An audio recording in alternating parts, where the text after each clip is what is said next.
If you're close to the money, you know, like an oyster farmer, I eat 100 oysters every week. How many people eat 100 oysters a week? Well, I eat them because they're there. If you're in the business of making money and moving money around and counting money, and it's in the units of trillions, of course you're going to make more money.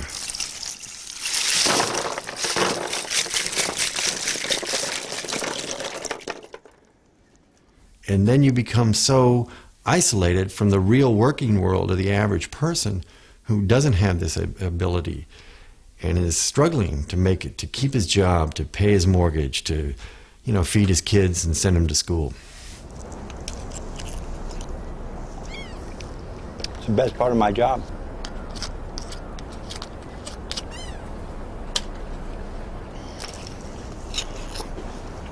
See, the white shell, there's no disease. Making a lot of money is like taking a drug.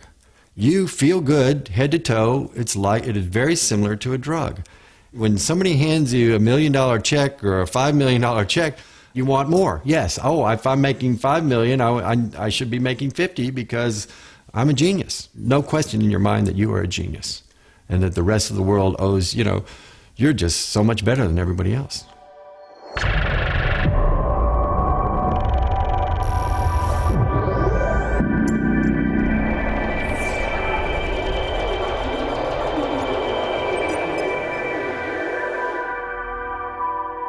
A bottle of beer is £1, but you're having a party, so you need to have 100 bottles of beer. So how much is 100 bottles of beer? One bottle is £1. Tell me, how much is 100 bottles of beer? 100. No. Paul Wilmot, ook wel de slimste van alle Quants genoemd. Wiskundige en auteur van vele handboeken. Een kwantgoeroe die al jaren waarschuwt voor het gevaar van een door wiskundigen ingezette ineenstorting van de financiële markten. You go to a shop and you try and buy 100 bottles of beer, you may get a discount. They may say, okay, you know, for bulk. So one bottle of beer is £1.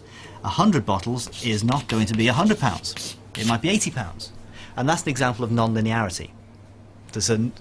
You don't just multiply the 1 by 100. Or it could be that the shop that you're buying the beer from, it's late at night, it's the only shop that's open, they know that you need 100 bottles and they say, oh, I'm sorry, we're only allowed to sell one bottle of beer. But if you give me £200, then okay, you can have 100 bottles. So it might be 80, it might be 200, but it's not going to be 100. And that's the real world.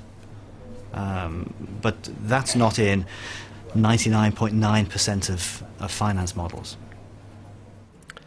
A quant is somebody who uses quantitative techniques, mathematics, statistics, computer science to try to model the value of financial securities and how to structure them, how to hedge them. Emmanuel Derman, ook wel de Einstein van Wall Street genoemd, was ooit een kwantpionier die als theoretisch natuurkundige voor Goldman Sachs ging werken. Nu leidt hij nieuwe quants op aan Columbia University in New York. I moved to this field in 1985 when there really weren't a lot of them, and it was sort of a free-form business. We were all amateurs. Now you can be a professional quant, but in those days quant was sort of a derogatory word. It was a bit like geek, sort of, which is like, slang for sort of computer nerds or computer geeks. There's a lot more respect for quants now. A decade or so ago, they were seen as these very geeky types who didn't really understand the business. Well, they are the business now. Manhattan, New York. A beautiful and powerful place where I have a tremendous history and roots, but also a city where money places a heavy hand on daily life, now more than ever.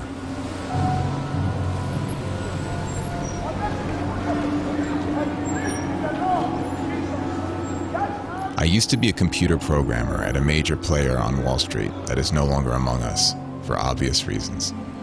I was creating the plumbing of finance. I would write not the models themselves, but the infrastructure surrounding the models. I could do it sleeping.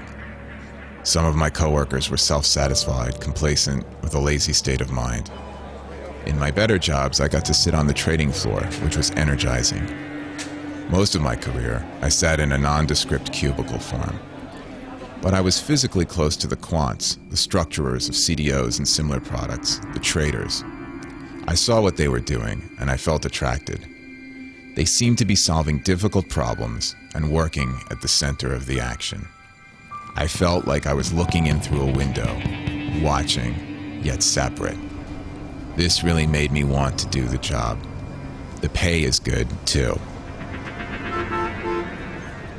Just as they view the market itself, different employers have different views on these topics. I don't want our agreement or lack of agreement on these issues to be a factor in my job search. That is why I decided to stay off camera and anonymous. One of the first ever equations in finance that I derived is still one of my favorites. Beauty is having the right level of complexity, but not too much. The key thing about this is it looks very simple, but having a modulus, an absolute value sign in it makes it what's called non-linear, and that in itself is very nice. And one of the problems with finance at the moment is almost all the equations you get are linear, which is boring and not realistic. What financial models do for the most part is ask you for some input, like what will interest rates be in the future, or how volatile will interest rates be in the future, or what will prepayment rates be in the future, and then tell you what something will be worth today or later. And financial models always ask you for some view of the future and then translate that into a price. And so they can't predict things in an absolute sense. They can only predict things given your view of the future. And people call that prediction, but they're putting the input into there. So in that sense, it's not a correct word, prediction. Yeah, I don't think it's a correct word. And people like to say that this great financial crisis, global financial crisis that took place is a consequence of bad models. But I don't think, I mean, there are a lot of things that caused this, but I don't think models are by any means the major part. I think it's much more a question of incentives and the way the whole system works, rather than somebody foolishly relying. I mean, there are people that foolishly relied on models.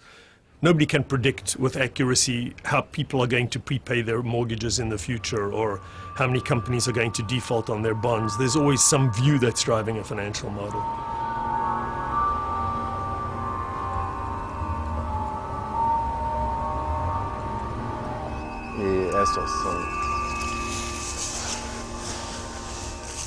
Well, my models, I wrote a piece of software that you brought in all the elements, the mortgages, what your assumptions about defaults and prepayments are.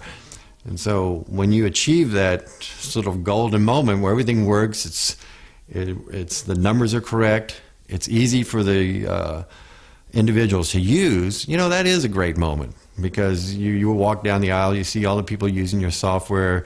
You know, they may not appreciate all the work that went into it, but you know, and you see it working. And then in our case, we were able to sell this software to all the major investment banks in the world. I think we sold one to the ABN AMRO was one of our customers, and you know, all the European and Asian banks and the American banks. Mike Osinski werkte bijna 20 jaar op Wall Street als programmeur van software die slechte hypotheken versneed tot aantrekkelijke financiële producten. Computerprogramma's waar banken miljarden in stopten en waar biljoenen uitkwamen. But the input into these were all what's called prime mortgages, mortgages to people that had jobs. So they were secure, they were stable, people were making their mortgage payments. It then grew into this vast enterprise, and I guess maybe it started to blossom around the late years of Clinton, and that I left in 2000. After that, it just went nuts. You know, they were issuing subprime mortgages, a lot of subprime. It was a policy of the government. Both Clinton and Bush agreed that the government should force the banks to issue more subprime mortgages, and of course the banks were totally in agreement with that, because they could, on a subprime deal, they would make 100 times the profit that they would on a prime mortgage deal. So they were very eager to issue these kinds of debt. Now, whether the buyers, the end clients for these bonds, really knew what they were buying is a good question. CDOs actually are a fantastic instrument in the way that they take all these mortgages and package them up, and then you slice and dice so that you've got, each person can take as much or as little risk as you want. Fantastic idea, brilliant idea. If you're going to sell these things, you have to have a really big profit margin, because that profit margin, it may be profit margin, but it also is a margin for error. So it may have a theoretical value of this, but you've got to sell it for this, because this covers possible errors. And once people start competing with each other, the profit margin shrinks. That's what happens when there's competition. And then suddenly everybody's buying and selling CDOs, and it becomes the biggest instrument on the planet. And there's no profit margin, there's no margin for error. Combined with quants and quant tools saying, don't worry about it. And then, poof.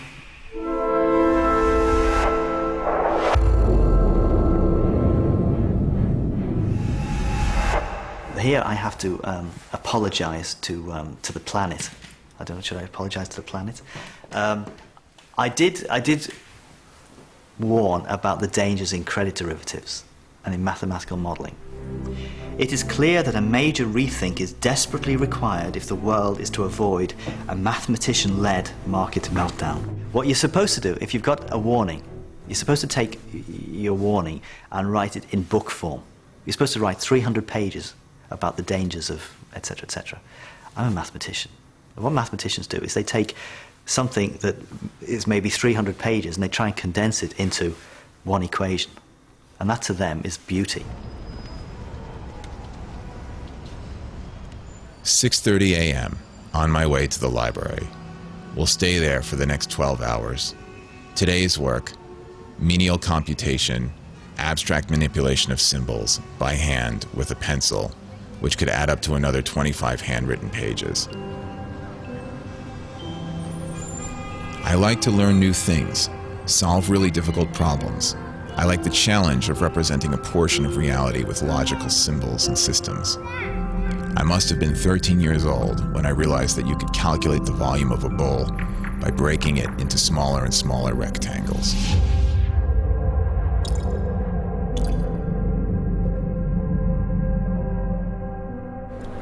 The flow of crowds.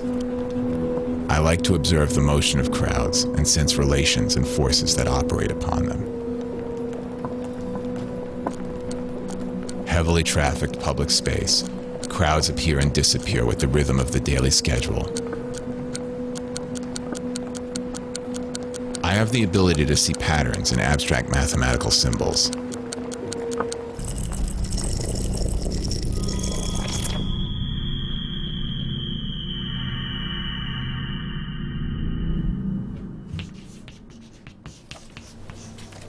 What's the obsession with this particular formula? It was the formula that crashed Wall Street.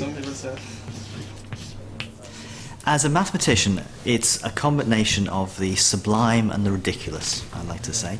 Sublime because it's got a lot of beautiful mathematics in them. But ridiculous because ultimately you have to use the thing.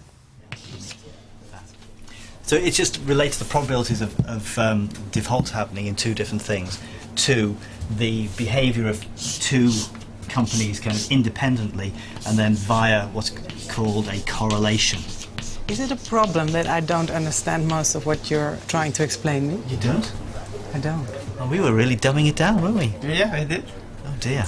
Suppose you've got one of these CDOs, and the way the CDO works, you've got let's say 1,000 mortgages, and all these mortgages are piled into this contract, and the risk is whatever. Key thing is you've got 1,000 different mortgages, and you have to model these 1,000 different mortgages. And within this copular model, there's an assumption for how these mortgages interact with each other. The relationship between Mrs. Jones' mortgage and Dr. Smith. How many correlations are there in a 2-by-2 combination of these things? The answer is 1,000 times 999 divided by 2, which is approximately 500,000. And how do you know? How do you know what these numbers are, these 500,000 numbers? You don't. So what the copular boys do is they say, let's assume the numbers are all the same.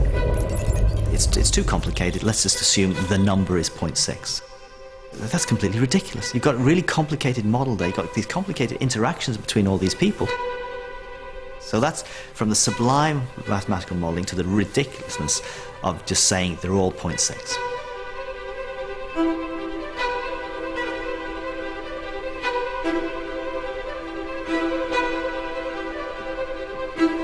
More senior people in banks don't necessarily have a clue what they're doing, because all these quants have all these multiple PhDs, and the people above are just management types.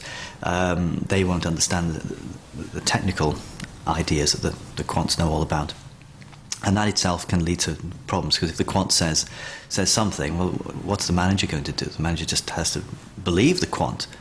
And you'll hear stories about quants basing their models on 4 or 5 years worth of data. And you think, 4 or 5? That's not really representative of the economic cycles within the housing market. And what's that going to do for your mathematical models? Because anybody who's over a certain age will know that, well, actually, house prices can very easily fall. There was a moment, I remember in 2007, I had a friend in the business socially making a social call, and I remember she said the Fed has got to lower interest rates or we're all screwed. And I remember thinking, I sold all my stocks and bonds, and I thought, geez, this is really going to be a lot bigger than people realize. If you look around you, there's a mortgage on every house, there's loans on every car. It's a big market, your credit cards. And if it was failing, they kept issuing debt. People didn't realize. People wanted to believe that everything was always going to go up. I think they were blinded by the amount of compensation that they were getting every year. They're clean. They're clean. Yeah. Yeah. No, don't bother. I mean, these are huge numbers. To make millions, $5 million, $10 million, that's a lifetime's worth of money you don't ever need to work again, and everybody wanted that. I could quit working. This year I made enough money. In 1 year I'll never have to work for the rest of my life, and that was the goal of everyone, it appeared to me. This is money, okay? And Espen's talking about making money. Every year you're making money, and then 1 year you blow up. Now, the difference between this being your money and it being a hedge fund is if this is your money, fantastic, you're making money, you're down here, you're bankrupt. If it is somebody else's money, if it's a hedge fund that does this, every year they're taking a percentage. They're taking some of that as profit, as their bonus, effectively. So they make some of that, they make some more, they make some more. All of this money they're putting into their own bank account. And then, when they lose money, that's their client's money that's lost. It's not their money. So you can see why it's very easy for people to abuse this kind of thing. I think it's fantastic that people who take risk should be compensated for taking risk, but only if they are actually taking risk themselves. Taking risk with other people's money, you should not get compensated for. I'm sorry, I don't know where that fits into economic theory, but taking risk with other people's money does not get rewarded. Sadly, though, it does in this business. Good. That's enough for now. What about the white one? There was a moment when I questioned why I was ever involved in Wall Street. Get the ice. I need it right now. On the double. Ice. That's something I thought that people would be more judicious and more conservative in their lending. And I was involved in it, and I thought, well, wait a second, these guys are out of control totally. The piece of software per se, that's a sort of inanimate object. Yes, people used it, but, if people had used it and put good mortgages into it, it never would have caused a problem at all. But when you put, mortgages that you have a fairly high certainty that people cannot repay, and that half of all the mortgages issued in a given year are that type of mortgages, yes, the industry has gotten out of control. Trillions of dollars a year, basically, went through that model. These bonds, within 2 and 3 years of being issued, went from AAA to unrated. I mean, just catastrophic collapse. A lot of trading firms that kept these the riskier pieces in their portfolio saw them drop to next to nothing. And given the leverages, the amount of leverage and the amount that the banks had borrowed, they were suddenly in a financial panic.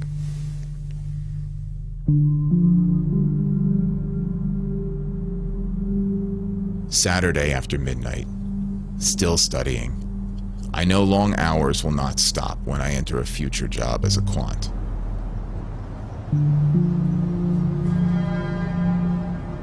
Because I was primarily a technologist, I did not fully understand what was going on. I think part of my motivation post-crash for becoming a quant is to gain that understanding, having been through the personal experience of seeing the destruction of my firm. Looked again at my resume that I put out there. The same headhunter called again today to see if I would like to take a job in my former field as a financial technologist. I declined again, of course. No invitation for a quant job yet.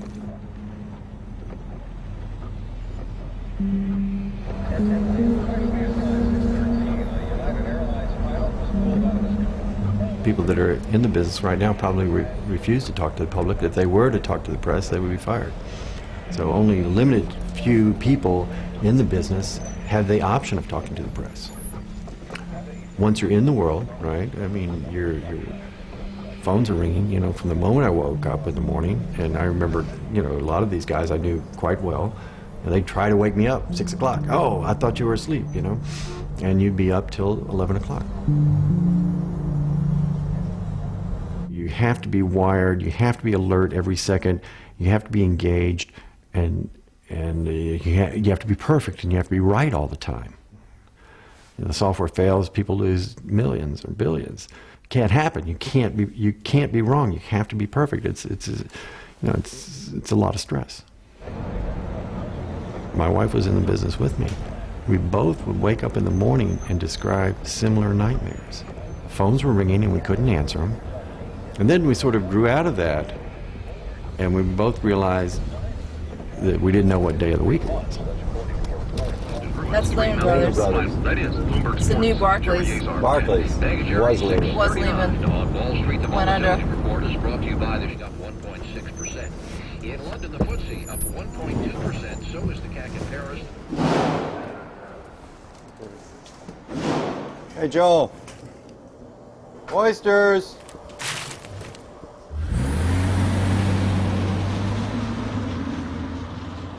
Banking has completely lost touch with its purpose, its original purpose, and is now becoming dangerous. It used to be that when some of these derivatives were first invented, they were to help a farmer, for example, hedge the value of his crop. So he wasn't speculating on the price of wheat, he was busy growing it.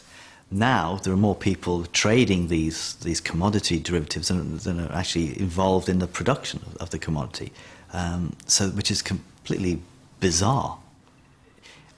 I know quite a lot of people in this business who are feeling a bit jaded now. People are starting to ask questions. My nice friends are starting to ask questions about their role in society. You may be making lots of money, but is it something to tell your grandchildren? Oh, I was a banker. I was there when I caused the 2008-2009 crisis, etc. What are they actually doing with their lives? Or just moving this money around? This isn't necessarily such a business to be proud of.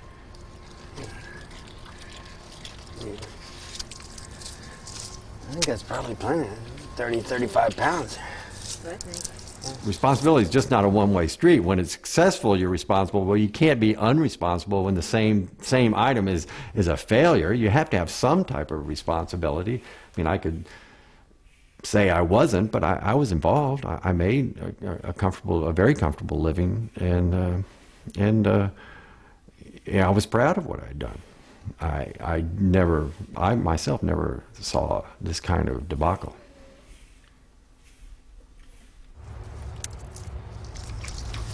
Pretty big muscles, you see. A little wilder. This is They're yellow on the inside, too. Different color. A chef in the city loves this wild taste, you know. I only do it for one chef, because if I did too many, there wouldn't be enough, you know. The model is Hippocratic Oath. I will remember that I didn't make the world, and it doesn't satisfy my equations. Now, that's obviously that's about having a mature appreciation that whatever you do, that the models are never going to be perfect. I will never sacrifice reality for elegance without explaining why I have done so. So it's a competition between the real world and the elegant world of mathematics, and sometimes the real world is just dirty. Nor will I give the people who use my model false comfort about its accuracy. Instead, I will make explicit its assumptions and oversights. Quants are asked the following by some trader. They're saying, well, look, you've just measured the risk in this portfolio. It's too big. Okay, Quant, back to the drawing board. I want you to redo your numbers and come up with a smaller risk. It doesn't mean change the portfolio. It means change the maths to make it look less risky. People can use the models to hide risk. Though I will use models boldly to estimate value, I will not be overly impressed by mathematics. People make finance too mathematical. So mathematical that many people who have to implement the models don't understand what's going on. And once you have too much mathematics, it's difficult to see where the mistakes are. I understand that my work may have enormous effects on society and the economy, many of them beyond my comprehension. So this is a serious business, this is what it's saying. The quantitative finance, banking has become so enormous, it's outstripped all other businesses. And really it should just be a service for these other businesses rather than everybody is now working to essentially service the banks, is what it feels like. It's completely changed the nature of the world, all this banking. Again. So there's a nice little picture in the book of me and Emmanuel Derman with our Karl Marx beards on, because obviously it's the inspiration was a kind of communist manifesto. You combine the Communist Manifesto with the Hippocratic Oath, and this is what you've got. When I first came to the field, I was sort of optimistic about using quantitative methods on the financial markets, and I don't think they're useless, but I'm trying to think how to say it. I don't think you can use quantitative methods to explain markets either. People like Bohr or Einstein or Schrödinger or Feynman discovered things that seem to be God's truth almost, even if they're not 100% accurate. And I don't think that's possible in finance. I sort of think it's an illusion. It's the world, the financial world and the world of people is changing the whole time. History doesn't repeat itself, whereas in physics, history repeats itself all the time. You can do the same experiment over and over again. So, I don't know, somewhere after 5 or 6 years in the field, I began to realize that it wasn't the same thing as doing physics. In physics, if you wake up in the morning and think of an equation or think of some theory, you actually have a small hope in hell that you might actually be right. But in finance, if you write down some set of assumptions and you look at yourself honestly, it may be useful, but you know it's not going to be right in some absolute sense.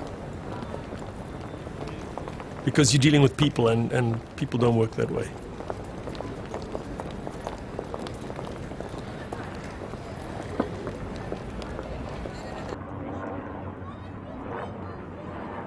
Another weekend, trying to remember all the parts of the city I haven't seen since I started the course. Longing to visit art galleries, eat out every night, to live. The day at the library seemed to have more hours than the normal 12. Studying alone, with other people doing the same thing, I feel like a monk in a monastery. It's peaceful. The library is quite old. Sometimes we have to cover the air conditioner with old Soviet mathematical journals from the 60s.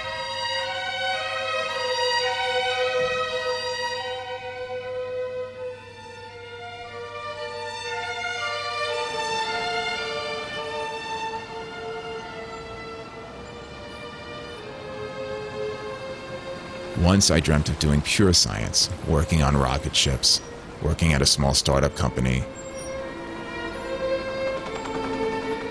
There has to be a way to be creative as a quant too, like designing new financial products and the math to price them.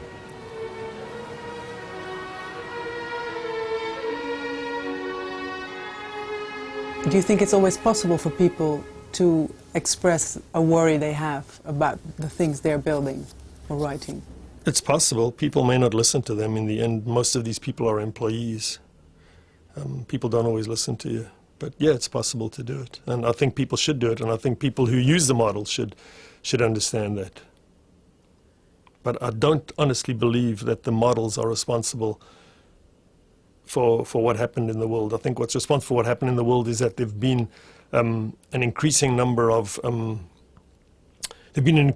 crises since 1990, financial crises in the world since 1994, and every time people are used to constant growth and acceleration, and every time it slowed down, the government stepped in and tried to stimulate it again by lowering interest rates just like they're doing now. And so you get these sort of a rise and a collapse, and then people don't like the collapse, so they lend money cheaply and force a rise again. And each time the oscillations get bigger and bigger, and they're doing exactly the same. I have no idea what's the right thing to do, but they're doing exactly the same thing now, which is trying to stimulate the economy every time it looks like it stops growing fast.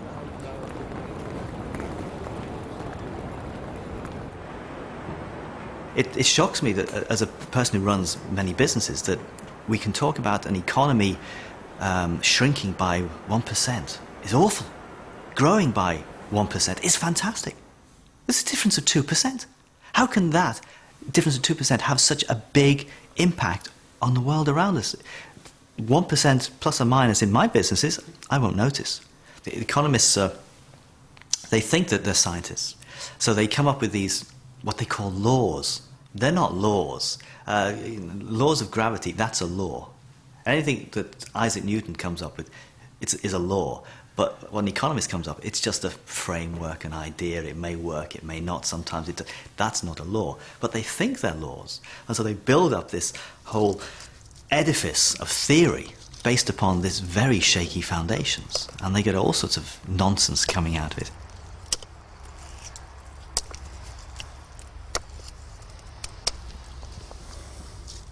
It's off. Uh-oh.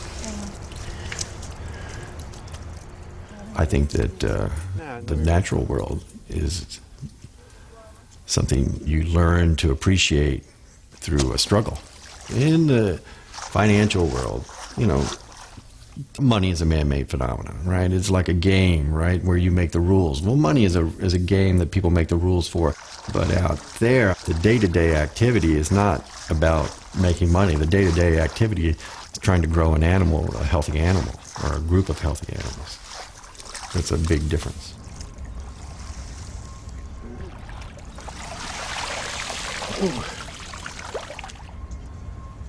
That is beautiful, believe it or not. That is beautiful. The beautiful thing about this is it says that in the risk-neutral, now I've got to keep emphasizing, this is the risk-neutral version, where mu equals r. If it was the real world, if this was the real version, it would have some d mu dt's in it. Now let's do some manipulations. Now some of these manipulations are straightforward. 6 over z, in which case there are no z's in there at all, if you see what I mean. The d by d big T version, because we are trying to find the stochastic differential equation not for log z, so you're going to end up with mu minus a half sigma squared. Let me backtrack a wee bit here. And we have a stochastic differential equation for z, then we can also write down the stochastic differential equation for f. There was a very, very short period of time when quants were in the doghouse, so to speak. The people were saying that, banking is changed forever, quants have finished, there'll be no more of these credit instruments. And I said, hang on a second, guys, you really don't know your history. You don't know human nature. This will all blow over in a matter of months. And of course, we're back to the big bonuses. Everything goes back to as it was. If people don't complain now, then it serves them right when the next financial crisis happens. 12 hours to go before the evening classes start. I feel united with my classmates by the enormous workload. It's actually the fees that we're trying to maximize, right? Of course, we have to maximize returns we have to do a good job in managing their money, otherwise we're going to do pretty poorly at collecting those fees. I wanted to feel challenged again and enrolled in a Quants program. It cost me $60,000 tuition, which means more debt that I now have to take on. The incentive fee structure basically means that maximizing the TWR is like maximizing fees. Think about that. That's kind of tricky. This course is a year and a half full-time. 1.5 years, no salary, expenses living in downtown Manhattan, plus paying full-time tuition. So no alcohol for me, not a drop, at least till the end of the first semester. I can't afford to lose a day to a hangover. Hardly any social life for the time being.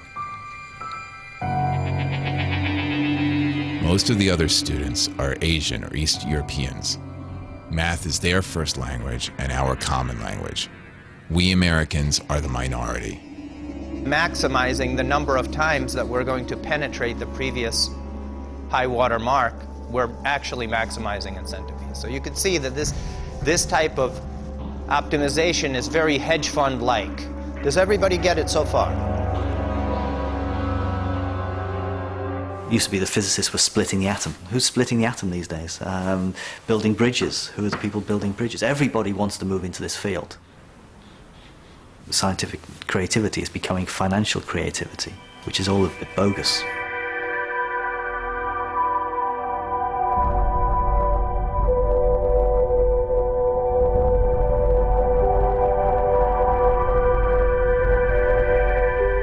Quants are essential to modern banking because so much of it is based upon new techniques, like the latest thing is the algorithmic trading, the high-frequency trading, for which you need math skills. It used to be, historically, you just have like floor traders and brokers, screaming and shouting down on the floor of exchanges and trading stocks, and the order came down and they would run up and they sort of muscle their way out and wear different colored jackets, the classic pictures we've all seen. Matthew Goldstein, onderzoeksjournalist voor persbureau Reuters, die als een van de eerste de gevolgen van het high-frequency trading aankaartte.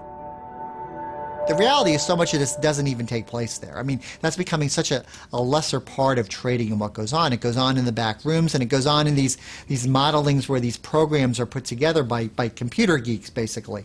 So high-frequency trading is just about taking all this data, analyzing it very, very rapidly, and then putting on trades that may last milliseconds. What worries me the most is I was disturbed to hear that some firms get faster access to the markets than other people. I forget what they call it now, but people get like a tenth of a second advantage, big firms, which I think is unfair. Hedge funds try and get the black boxes as close to an exchange as possible, because it takes time for the signal to get from the black box to the exchange to buy or to sell. Now, of course, that is dictated by the speed of light. Now, we're talking about trading at the speed of light. The classic crash was the 19th of October 1987 crash. That happened within a day. Or the big move, the 20% fall in the S&P 500 was within a day. The next crash could be within minutes. So what is a black box? A black box is just something that has inside some kind of formula, maybe secret or maybe not, that takes in lots of data. And the data might be stock prices, it might be other information, and it tells you what to trade, what to buy and sell. My favorite is Google search terms, trading based on what people are searching for.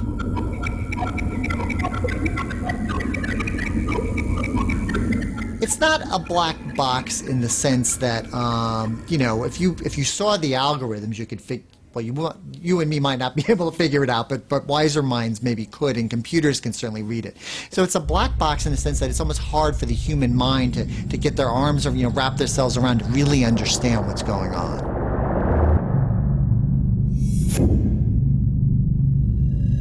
And people have said for years that Goldman itself is a black box, because we don't really know how it makes all this money and the billions of dollars and the big bonuses we hear about. The New York Stock Exchange is building this big facility out in New Jersey, which is right near New York, and basically it's being built for high frequency traders, so they can have their equipment very close in a very tightly knit factory, essentially, to do high frequency trading. Well, who gets to have their server where? Is there going to be a lottery? Does someone pay more to get closer? I mean, it's sort of absurd when you think about it. This is what it's come down to. The battleground is ultimately going to be who has the most resources, who can pay the best salaries, the hire the best brains. And in reality, we're talking maybe about a dozen or so really top players. And not everyone can be a customer of Goldman Sachs. Not everyone can be a customer of Morgan Stanley or, Barclays. Also, it does, the high-frequency trading means people are more concerned with the price of something and not its value. Value means what it's really worth. Price is just what people buy and sell for. And if you buy something now, sell it a second or two later, all you care about is the price you sold it for is greater than the price you bought it for. Its actual value, who cares? It sort of flies in the face of what we sort of think about what the markets are really about. The companies themselves almost don't matter, and what they do doesn't matter. It's just the fact which way their stocks move is all that matters. And what's sort of frightening about it that I've seen from the standpoint is the systemic risk that might be involved, that so much of this trading just takes automatically and just takes place so quickly that the human element gets more and more divorced from it. I mean, the human beings are obviously responsible for writing the programs, but there's no human being interstepping between these trades. And we saw this a year ago with United Airlines. There was a false bankruptcy rumor. Some wire service inadvertently had transmitted an old story about a UAL bankruptcy filing. The problem was all these news-reading algorithms saw that and immediately started sell, sell, sell. In a matter of minutes, United Airlines stock is cut in half. That is clearly a case where the computers have gone wild. Banking is taking over the entire planet and is having such a major impact on the man in the street, and it really should not. Banking is supposed to be to take money from people with too much to give to people with too little who maybe want to start a business, they've got a business idea, but that's not what banking is about anymore. Banking is just about gambling on these numbers, not realizing that behind these numbers there are human beings with jobs.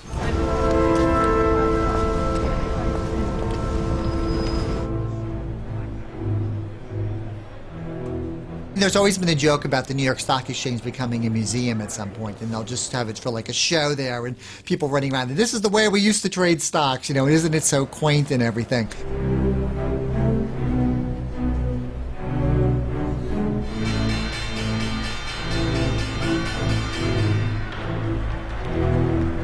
At the same time, one can argue, though, that if there's this big backlash in high-frequency trading, we may see a revival to some form of human element inside, that people may say, as flawed as human beings are, we don't want to give everything over to the machines either.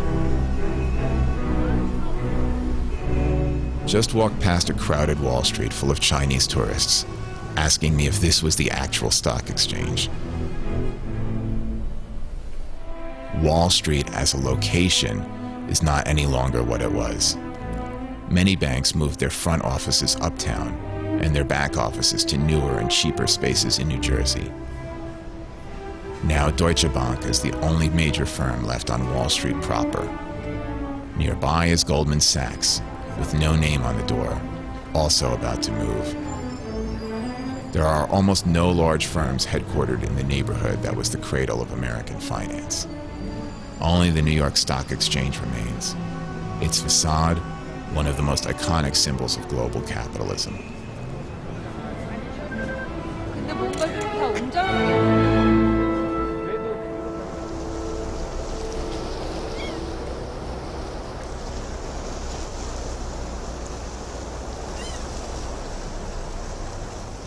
I'm always trying to encourage young people to do what I'm doing. I mean, it's a young person's, it's pretty physically intensive.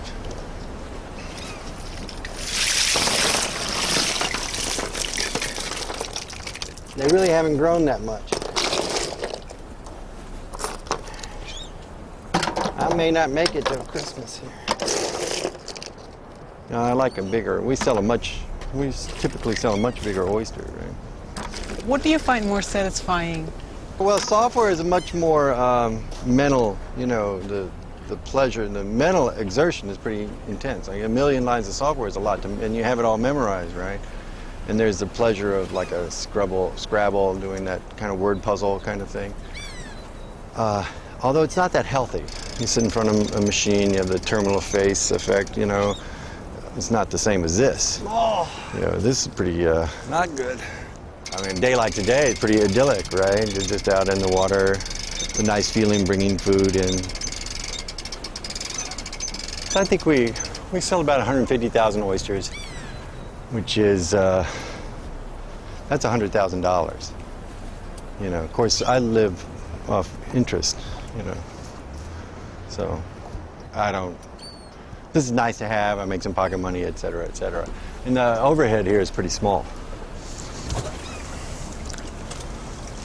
You have to come to grips with nature. Like these oysters should be bigger. Every year, the ones that I pick in September and October are ready by November. Why they aren't, I don't know, and there's nothing you can do about it, right? Where in software, you can do something about everything.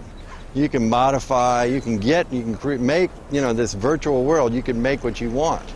Here, you have to live constrained by, the real world.